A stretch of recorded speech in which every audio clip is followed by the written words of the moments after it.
everyone, welcome back. Sorry, it's been a while since my last video. A lot of stuff's been going on, kind of taking my attention away from this, but we're back.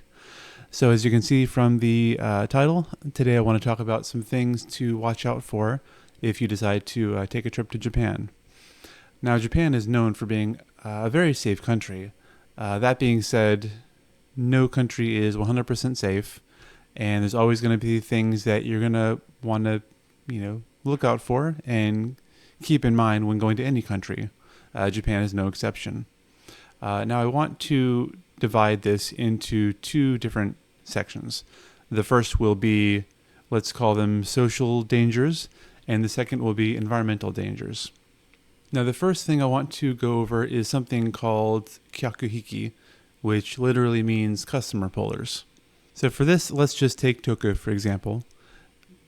Say you go to one of the more popular places for nightlife, like Shibuya or Kabukicho, some place that has a lot of nightlife.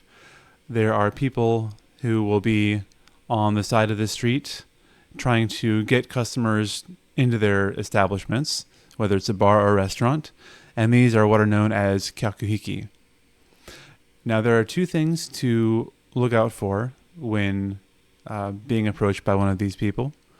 And let me start off by saying that in the more popular areas of nightlife, especially in Tokyo, this is actually illegal, but it's not illegal throughout Japan. Nonetheless, as a matter of principle, I would say just to try to ignore them and don't follow them. There are, I'm sure, plenty of Kakuhiki that work for very reputable places that have, good food and drinks at reasonable prices, but there's a lot that will not have your best interest in mind. So for that reason, I would say just stay away from them. That being said, when being approached by one of these people, the first thing to look out for is how they're dressed. Now, any business that employs someone like this is going to want them to represent them in the best possible light, which means they're going to want them to be looking very well dressed. So if you see one of these people and they are dressed very casually, that's kind of your first red flag. The second thing to look out for is what they say, kind of the substance of what they're saying. So say, for example, you're walking down the road and one of them approaches you and they ask you, where you're going. And say you haven't decided yet, you're still kind of looking around, then they can just cut right to the chase. They can say, oh, well, I know this great bar, I know this great restaurant, with great food, great drinks, great prices, let me show you. And then they'll, take you to whatever place they work for. The second option is they approach you and say, exactly where you're going for. You tell them, this is where I'm going. And they say, well, actually, I work for this place. Let me call them up and see if they have any room. So they'll pull out like a cell phone or a tablet, something to make it look like they're contacting them, but they're really not. It's just a show, really.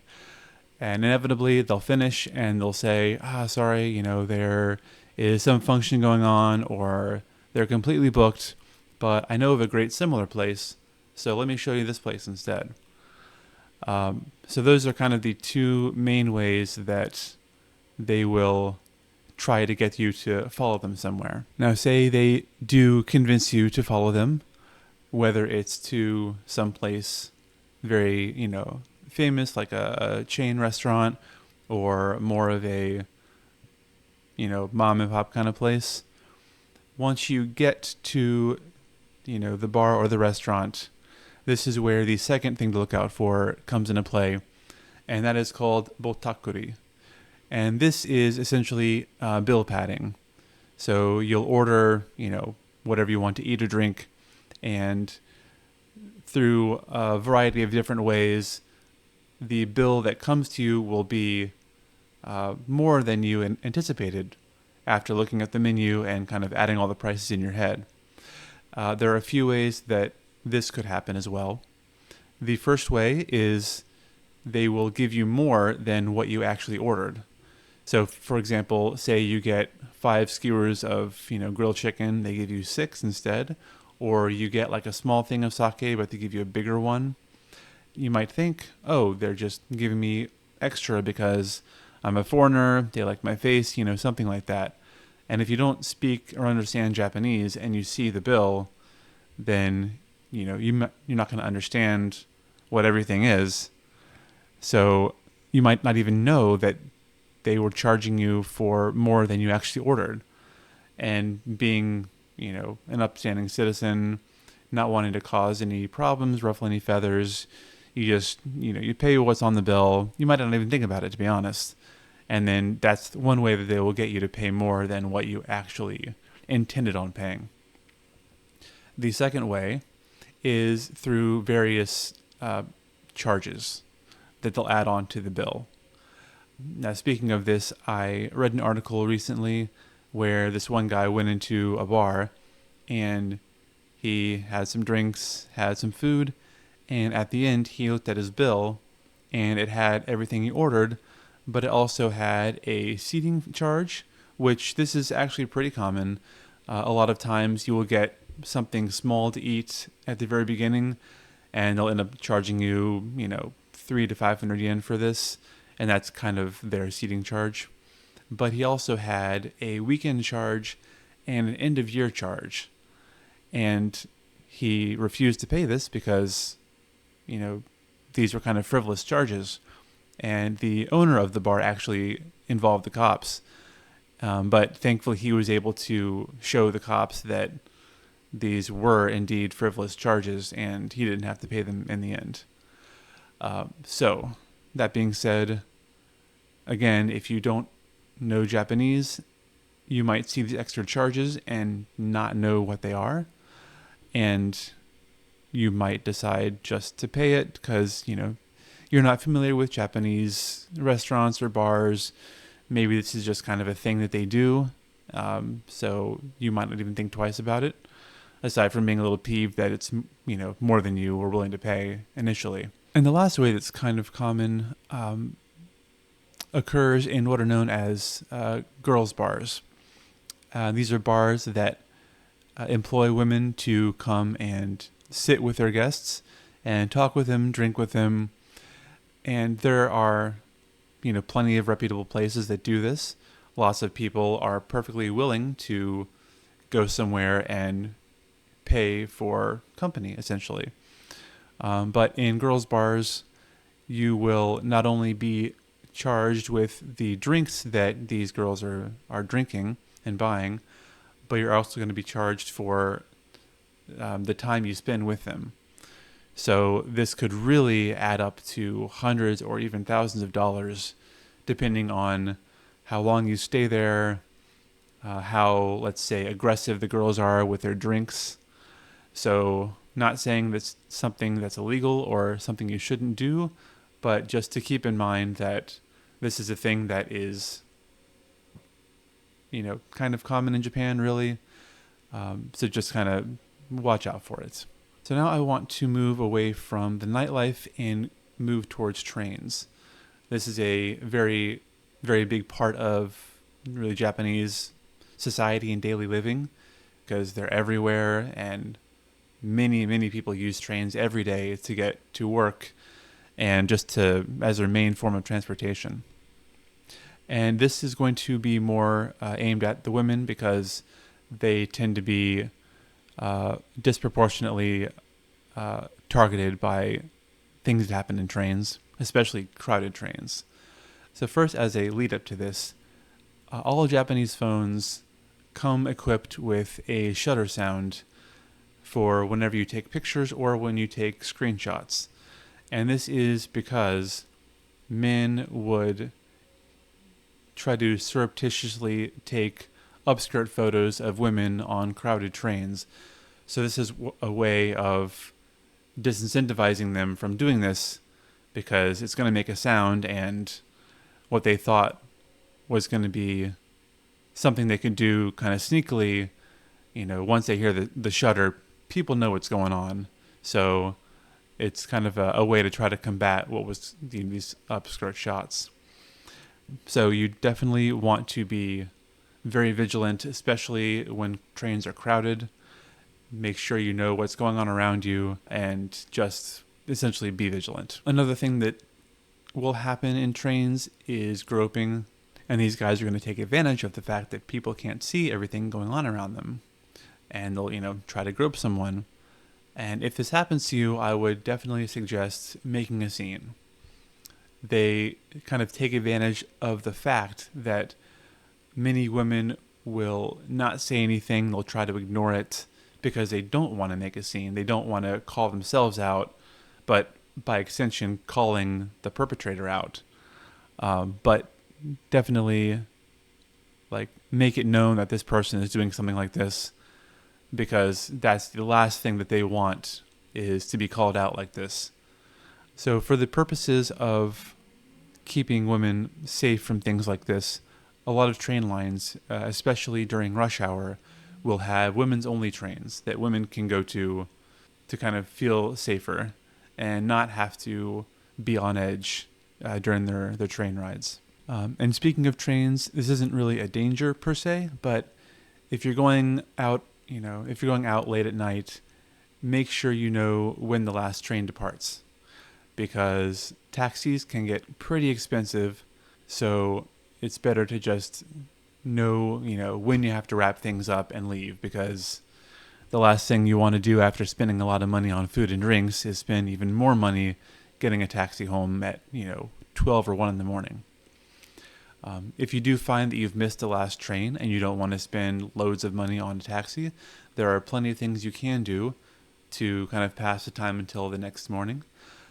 I think a very common thing is the 24-hour karaoke bars. You can get a personal room and just sing the night away. I've also heard of 24-hour onsens and hot springs you can go to as well. Now, if you actually want to sleep, then there are a lot of manga or internet cafes you could go to, and some of these will actually have cubicles you can rent for the night. You could also go to a capsule hotel, and out of the couple of times that I've been to one, I found they are a lot more spacious than I originally thought they were going to be.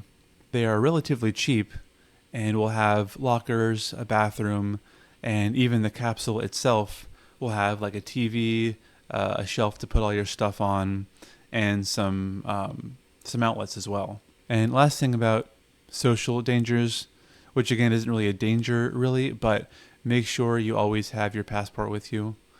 If you're ever stopped by the police, they can ask for your passport, and you are legally obligated to give it to them. Just making sure you have your passport on you at all times. But not only police, but a lot of stores that you go to, if you show your passport, you can actually get your items tax-free.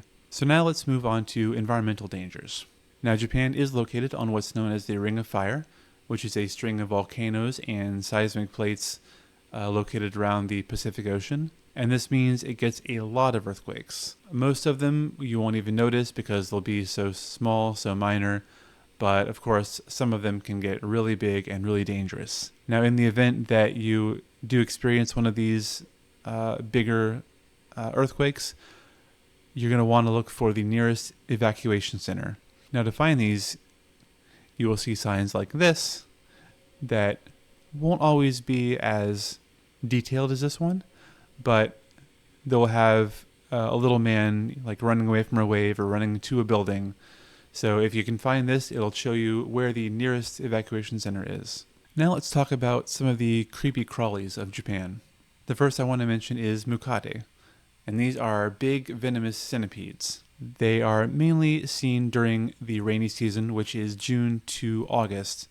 So if you're visiting outside of that time period, you are not as likely to see them, but still it's a possibility. Now they are really fast and their bite really packs a sting, but I'm not aware of any deaths that have been caused by mukade bites outside of those where this person was allergic to them. So generally it's just going to hurt a lot, but it's not really going to be life-threatening. The next one is suzumebachi, which literally means sparrow bees. This is also known as the Japanese giant hornet or the murder hornet. And you may have actually heard about these I believe it was late 2021 or so, stories had come out of them being found in Canada and parts of northwest US. Their sting is very potent, and people have been known to die from it. So definitely, if you see these, stay away. They can be very territorial. However, they are mainly found in mountains and forests. So if you are sticking to the cities, you're most likely not going to come across them. And the last one, these aren't really dangerous at all, but just something to keep in mind, because if you see one, it might be a bit of a shock. And these are the huntsman spiders. They can get pretty big, like the size of your hand, but they're not really harmful.